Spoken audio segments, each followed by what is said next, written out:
சூர்யா நடிப்பில் சுதா கொங்கரா இயக்கத்தில் புறநானூறு என்ற திரைப்படம் உருவாக இருப்பதாக கடந்த சில மாதங்களுக்கு முன்பு அதிகாரப்பூர்வமான அறிவிப்பு வெளியானது. இந்த படத்தின் படப்பிடிப்பு ஏப்ரல் மாதம் தொடங்க இருப்பதாகவும், மேலும் இந்த படம் ஜி.வி. பிரகாஷின் இசையமைக்கும் 100வது படம் எனவும் விளம்பரப்படுத்தப்பட்ட நிலையில் இந்த படத்தின் நாயகி, வில்லன் உட்பட சிலர் ஒப்பந்தம் ஆனதாகவும் தகவல்கள் வெளியானது. இந்த நிலையில்தான் கடந்த சில நாட்களுக்கு முன்பு திடீரென இந்த படத்தின் படப்பிடிப்பு காலதாமதம் ஆகும் என சுதா கொங்கரா அறிவித்த நிலையில் கிட்டத்தட்ட இந்த படம் டிராப் என்று கூறப்பட்டது.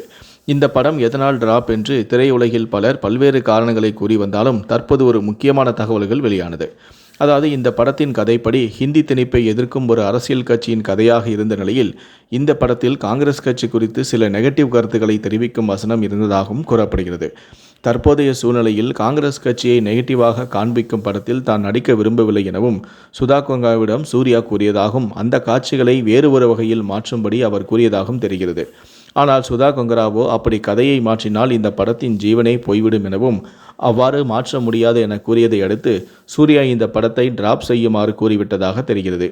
இதுதான் உண்மையான காரணமா அல்லது வேறு ஏதேனும் காரணமா என்பது போக போக தான் வெளிவரும் தகவலிலிருந்து தெரிய வரும். மொத்தத்தில் சூர்யா சுதா கொங்கரா இணையும் படம் டிராப் என்பது மட்டுமே கிட்டத்தட்ட உறுதி செய்யப்பட்டுள்ளது.